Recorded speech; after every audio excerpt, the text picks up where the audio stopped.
Bom dia, tudo bom com vocês? Hoje nós vamos falar sobre o reino Monera.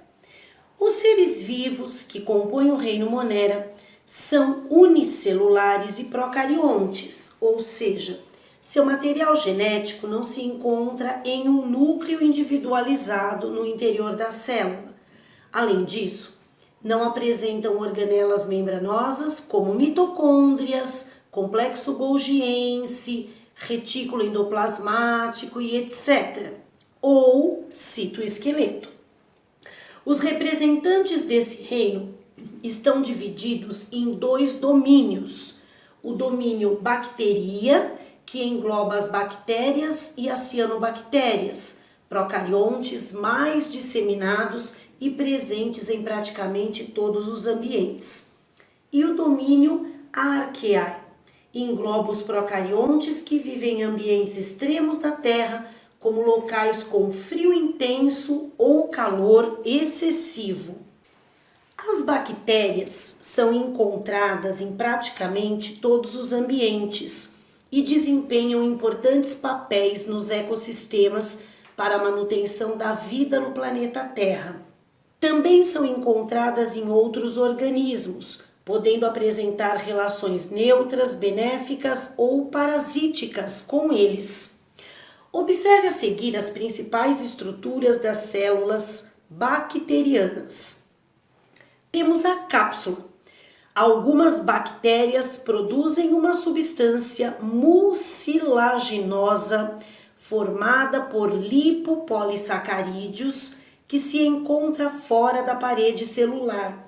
A presença dessa cápsula auxilia na proteção contra o ataque de leucócitos, que realizam a fagocitose bacteriana. Além disso, as bactérias que apresentam essa estrutura são mais resistentes a antibióticos. Temos a parede celular, estrutura constituída por peptidoglicano, que dá forma, suporte e proteção à célula bacteriana. A presença de parede celular evita o rompimento da célula quando em meio hipotônico, ou seja, pouco concentrado. No entanto, quando a bactéria se encontra em meio hipertônico ou muito concentrado, essa estrutura não impede a perda de água, o que pode causar a morte celular. Um dos modos de atuação dos antibióticos é evitar a formação da parede celular. Temos a membrana plasmática. Assim como em outros seres vivos, a membrana celular ou membrana plasmática apresenta dupla camada fosfolipídica, em que se encontram imersas proteínas. Essa membrana forma invaginações, ou seja, dobras para dentro da membrana, denominadas mesossomos, cuja superfície apresenta enzimas respiratórias relacionadas ao metabolismo energético bacteriano. Os mesossomos também auxiliam na divisão celular. Temos os flagelos. Muitas bactérias realizam movimentos utilizando um ou mais flagelos, formados a partir de uma proteína chamada flagelina. Material genético. O cromossomo bacteriano é constituído de um ácido nucleico, o DNA, circular e sem proteínas. Localiza-se em uma região do citoplasma não envolvida por membrana nuclear, denominada nucleóide. Além do cromossomo, muitas bactérias apresentam os plasmídeos, pequenos anéis de DNA presentes no citoplasma, que se replicam independentemente do DNA cromossômico. Citoplasma apresenta enzimas e ribossomos, mas não possui organelas membranosas. As bactérias diferem-se quanto à obtenção da fonte primária de energia para a realização dos seus processos metabólicos. Desse modo, elas podem ser heterótrofas, quando absorvem a matéria orgânica necessária à nutrição do ambiente, podendo obter os mais diversos tipos de nutrientes dependendo do ambiente em que se encontram. Podem ser também autótrofas, quando produzem a matéria orgânica que utilizam como alimento.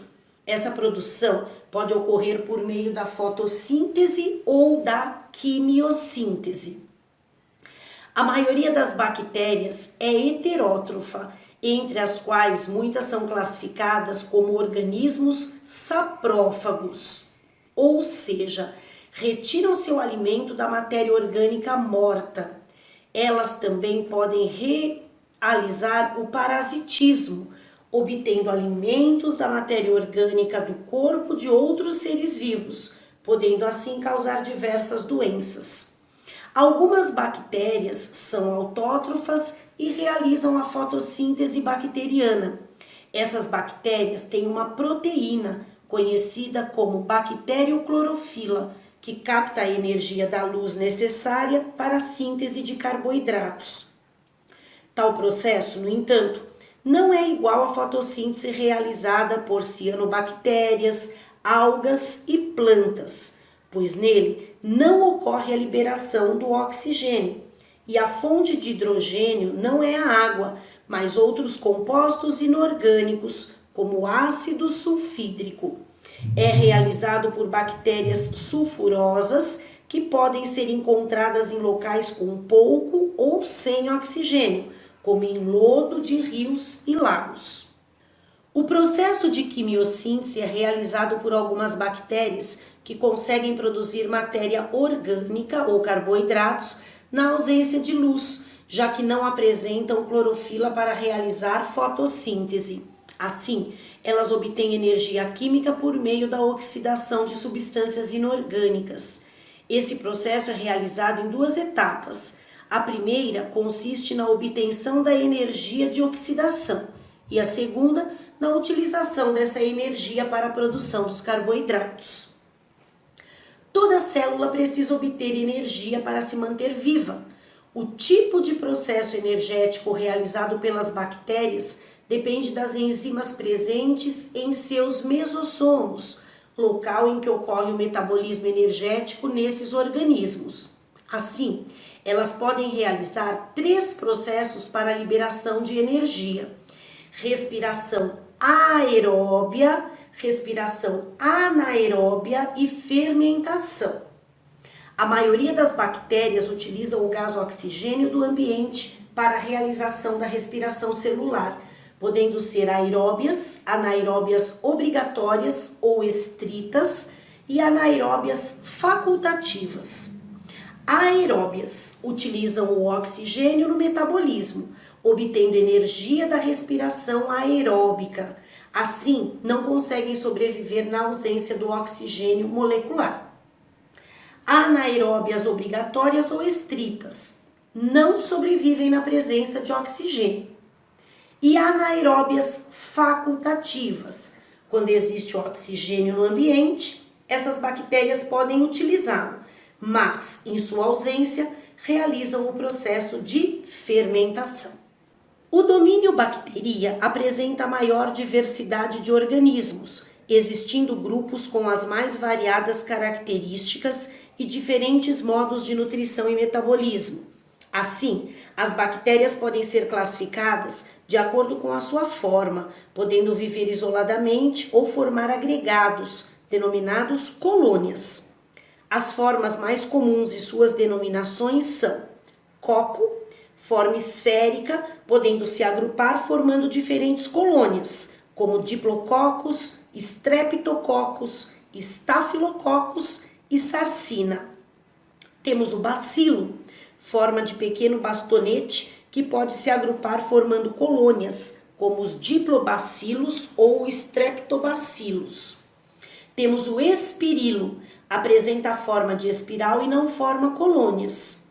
E por último o vibrião, que apresenta a forma de vírgula e também não forma colônias.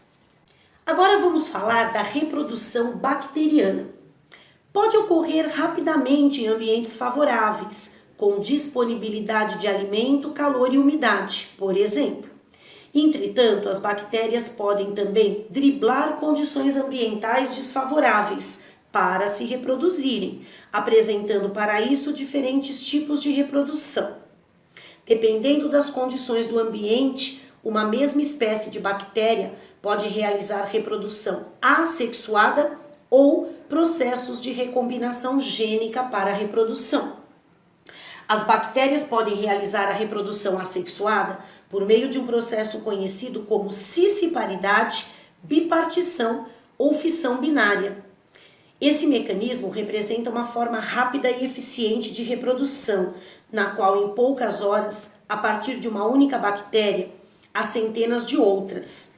Nesse processo, o cromossomo da bactéria é replicado ou duplicado e em seguida a célula se divide ao meio, originando células filhas.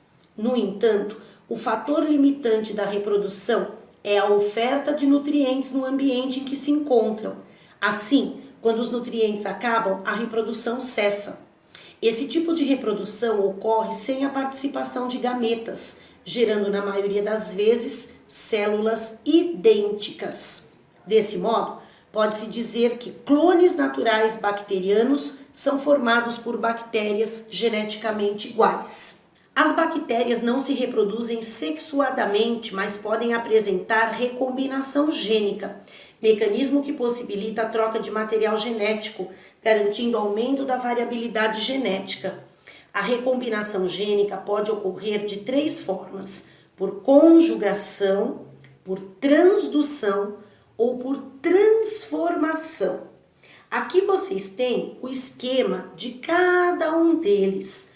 Nós não vamos entrar muito em detalhes, apenas para vocês terem a noção de que esses tipos de recombinação podem ocorrer nas bactérias.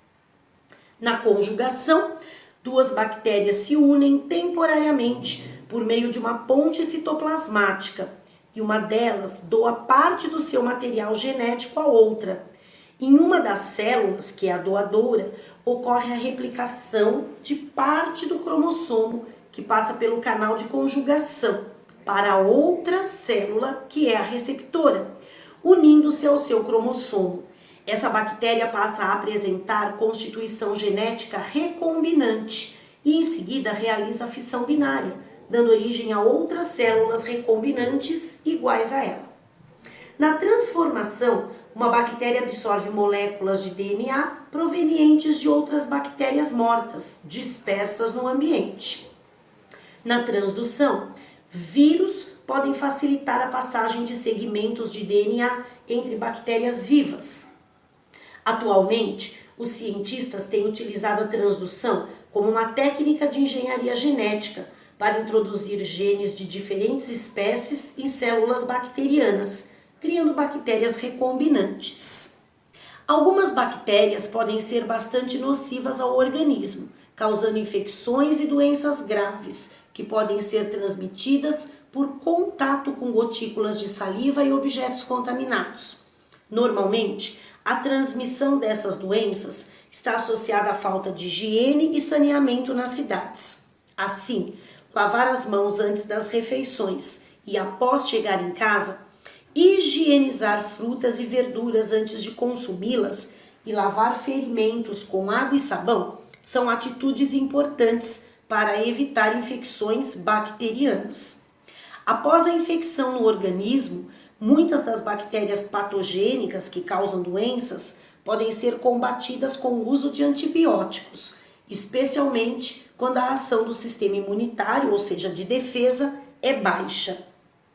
Aqui nós temos um quadro com algumas bacterioses que acometem o ser humano. Temos a tuberculose, temos a cólera, o tétano, a leptospirose e o botulismo. Aqui nós temos o agente causador de cada uma delas, ou seja, o nome científico da bactéria causadora da doença. Vejam que vocês têm aqui as regras de nomenclatura científica, né? Por ser um nome científico, ele precisa obedecer às regras de nomenclatura.